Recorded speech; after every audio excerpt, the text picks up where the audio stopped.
Ce que vous allez entendre aujourd'hui n'est pas une simple histoire de couple, c'est une histoire de confiance, brisée lentement, une histoire de silence, qui fait plus de dégâts qu'un cri, et surtout, une histoire où personne ne voit venir la chute.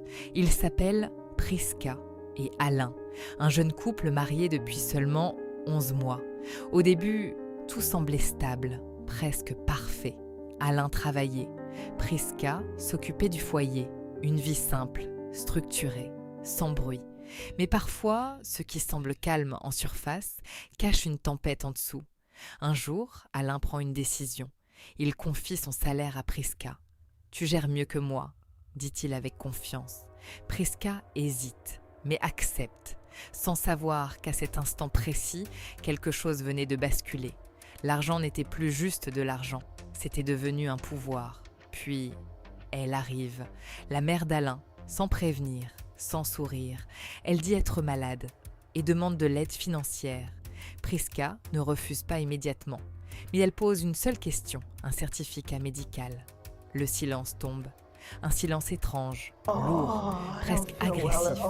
Puis le document arrive, mais quelque chose cloche. Priska le regarde. Le détail est simple, mais inquiétant. Aucune signature fiable, aucun cachet, rien. Elle refuse, et sans le savoir, elle vient de franchir une ligne invisible. Le soir même, Alain rentre. Mais ce n'est pas le même homme. Son regard a changé. Sa voix aussi, froide, lourde, contrôlée. « Tu as humilié ma mère. » Priska reste figée. Elle essaie d'expliquer. Encore. Mais plus elle parle, plus il s'éloigne, comme si ses mots ne traversaient plus. Et à partir de ce moment, quelque chose se brise. Pas d'un coup, non, progressivement, silencieusement. Les jours passent. Puis vient le jour du salaire. Rien. Priska attend. Elle observe. Elle espère un oubli. Mais le lendemain, toujours rien. Alors elle ose demander « Alain, le salaire ?»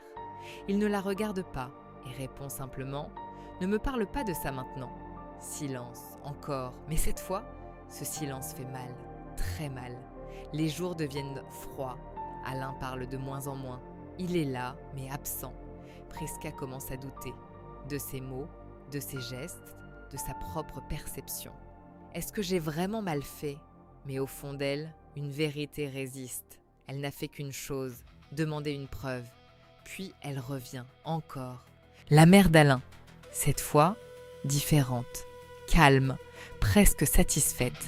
Elle regarde Priska et dit doucement « Tu apprendras que dans une famille, il y a des règles qu'on ne remet pas en question. » Et à cet instant, Priska comprend. Ce n'était pas un malentendu, ce n'était pas un conflit isolé.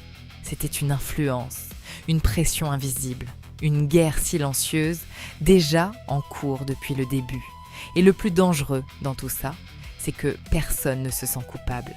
Parce que dans cette histoire, le problème n'était pas l'argent, ni la belle-mère, ni même une seule décision.